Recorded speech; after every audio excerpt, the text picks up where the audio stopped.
Good morning, everybody. It's KC Jilly. Just gonna take a little look around the garden. I shaved. I'm gonna shave again.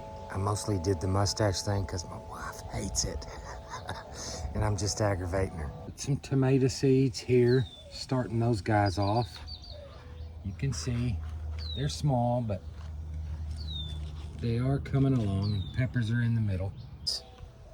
It is getting triple digits here in Campbell County. It's getting hot.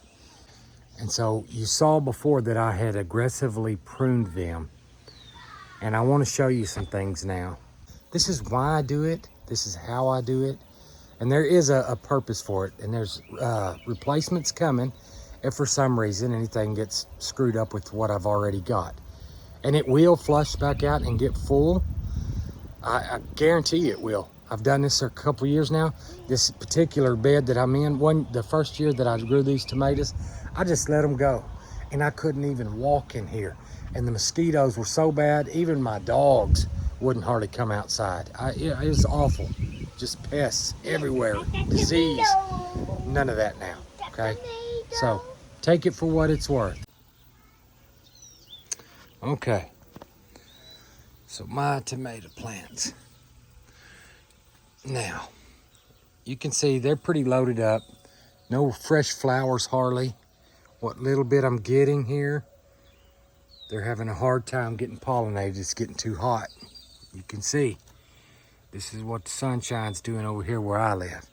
Okay, on my indeterminate tomatoes, I'll pluck all those suckers and I'll just keep these guys just going up.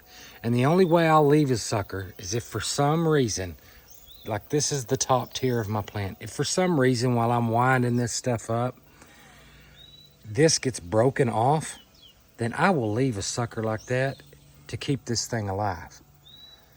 Okay, that means this becomes the whole new main stem bush. All right, like I've got a sucker here and I could prune it, but I like to let them get a couple of tiers up before I go to pruning crazy like that. The determinants. When I come in here and I'm pruning like crazy, like y'all see I've done all this down here, okay? When this guy gets to a place where I'm gonna prune it and I wanna make sure that I have something coming, I will trim off a bunch of this stuff. I might leave a leaf or two, okay? But when a sucker does form here, I may cut this whole thing off and it'll really open it up in here, but I will allow, even if it's a little baby sucker or a big one, I will allow it to keep going because it'll be a full new stem and it will produce fruit like this. And that's what I'm after. Now this time of year, I find that it's important because it's gonna get so hot that I can't make flowers, that if I can baby it through the next 2 months, then maybe it'll start easing back down and I will get some more flowers. In the meantime, a lot of this stuff, I mean, it's done. It's just the truth, it's done. I can let this thing bush out. See lots of videos where people have big, bushy, it's like this tenfold. You can't even see in there, and there's lots of tomatoes. But I can tell you, I've got the same amount of tomatoes that they probably have for the most part that I haven't.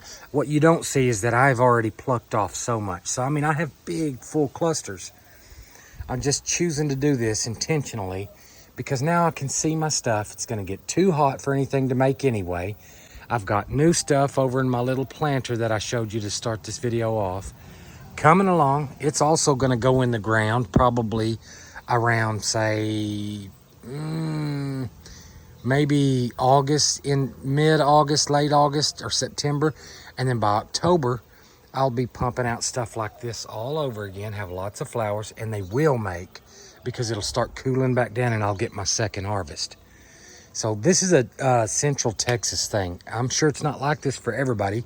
Some places you see when they do their tomatoes, man, they let these indeterminates just bush out, or the determinants bush out like crazy. And I understand that, but they don't live here. And we have mosquitoes the size of dinosaurs, and they love these big, thick, hairy, lush bushes. And so does all the diseases. I get eat up with diseases if I don't do it like this. So this has worked for me. Look, it's June is when the bugs come out too. You can see basil deters a lot of our pests, but look, even the dang basil's getting eat up right now. Yes, sir. Oh, did you find a present over there? No, that's a mango. Is that a squash? Yeah. One. All right. Yeah, you think that guy's ready? You can pick it, baby. Go ahead and pick that one. It's ready. There you go. You got it. All right. Happy gardening to you guys, and we'll catch you next round.